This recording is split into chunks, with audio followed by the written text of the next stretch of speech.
must protect him, Amicia.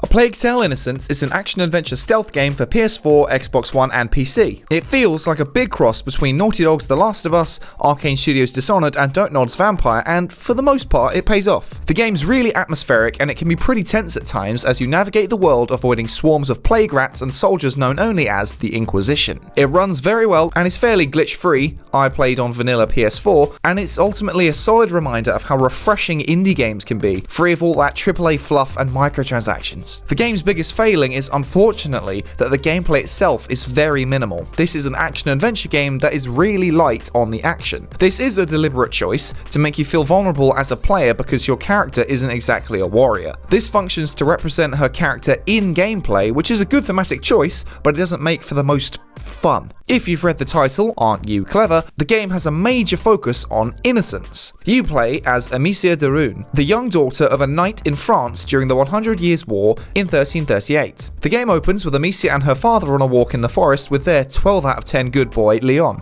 Yes, you can pet the dog. Ooh, you boo. Ooh, you boo boo doo doo. You boo boo boo doo.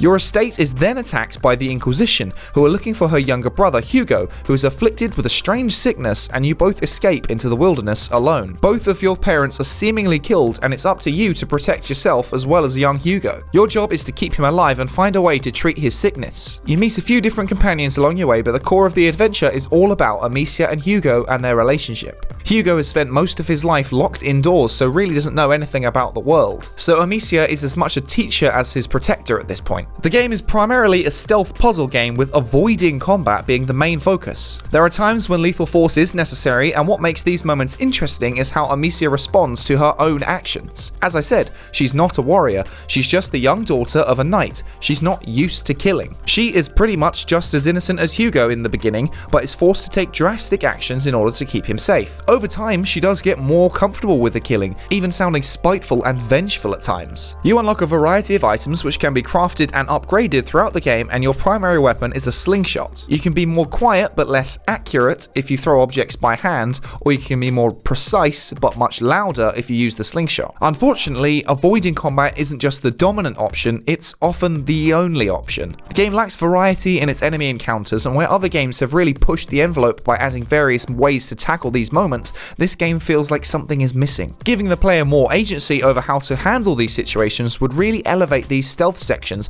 because you could choose lethal or non-lethal approaches and have more elaborate and complex ways to deal with your enemies. In most cases, there is one obvious route to evade the enemy, and that's pretty much it. Avoiding enemies isn't exactly difficult either, with a classic gameplay loop of causing distractions to lure enemies away so you can pass being very, very prominent. However, after the halfway mark, things do get a bit more interesting, as by then you have multiple tools, such as ignifiers to start fires and clear rats, or alchemy-based items to draw the swarms to other locations or even enemies. It's darkly satisfying to be able to manipulate swarms of plague rats to eat your enemies piece by piece. These tools broaden your repertoire of ways to traverse a level, but there is still one core, very linear route through. I'm not saying this should be an open world or anything like that by any means, but the game would really benefit from more freedom in how to get through a level and more options in stealth sections. The game is at its strongest with the relationship between Amicia and Hugo. Hugo's naivety and innocence means that he doesn't always understand everything and needs Amicia to help him, which often frustrates her. Their relationship does seem like a genuine brother-sister relationship. She thinks he's annoying and he thinks she's too bossy. I keep thinking of how my own older sister would react in this situation. She'd probably just push me into a bunch of rats for a laugh and watch me get eaten. Speaking of rats eating people, the game is very gory. When rats set upon your enemies or even you, they really swarm and wash over their prey. When they're done, all that remains are the grotesquely sticky bones. Despite being an indie game, A Plague Tale has pretty great graphics and very good voice acting, especially in the French version. What on earth are you doing? Put that mallet down!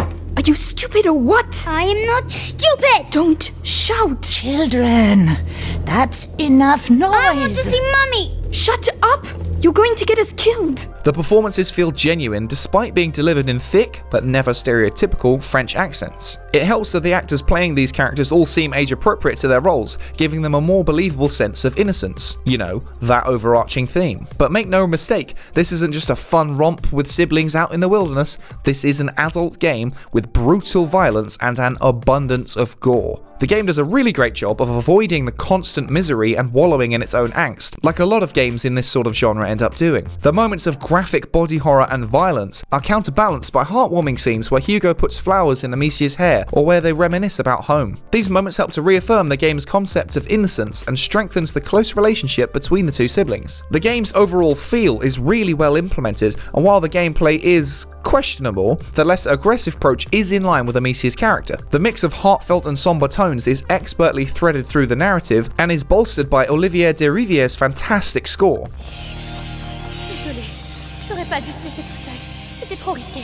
C'est pas grave.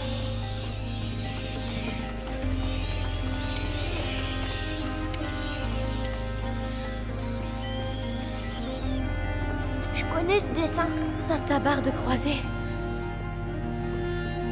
You may recognize his work because he also composed the music for Vampire, and the two are very similar. Both scores feature a very heavy use of strings and add an almost tangible, sinister sense of dread to their games. In terms of story, it's fairly minimal, but that's not such a bad thing because this is a character-driven game. That being said, it is a little slow to pick up and explain why the Inquisition is after Hugo, but around the halfway mark you meet a new character which really elevates the plot. Without spoiling anything, this does a lot to help explain who the Inquisition are and why they're here. Amicia and Hugo meet a few other characters along their road to help them with different things, like Lucas, the alchemist's apprentice, or Roderick, the blacksmith. The most interesting of these newcomers is probably Mélie, because she challenges Amicia and vice versa. Being the daughter of a knight, Amicia had a very comfortable life of finery, but Mélie is a thief living out in the wild with her brother Arthur. Mélie thinks Amicia is a spoiled rich girl, while Amicia thinks Mélie is a bit of a ruffian and a dishonorable thief. Why, you stuck-up, half-witted, scruffy-looking nerf herder! These new characters also help to deepen the gameplay slightly when they're with you, because you can give them simple orders to help solve certain puzzles. For example, when you need to cross a field filled with rats, you can get Lucas to swing a light source from a trebuchet to clear the path, while you send Hugo through a hole to find a stick to use as a torch. A Plague Tale Innocence is a great experience, but is it a good game?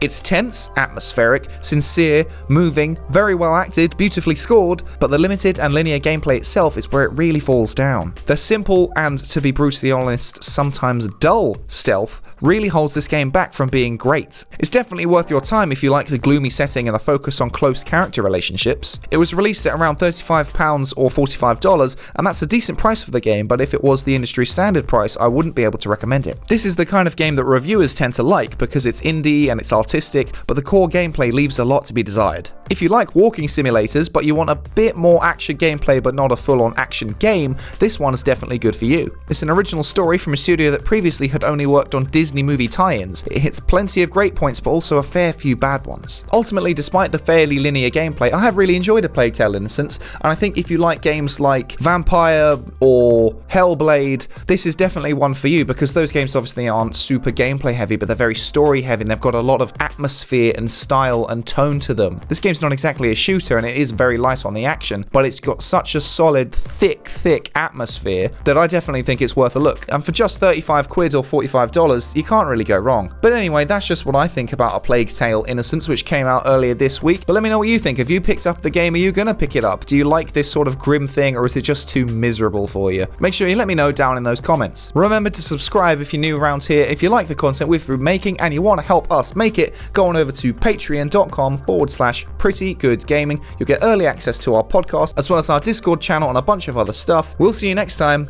I've been Henry. This has been Pretty Good Gaming. Bye for now.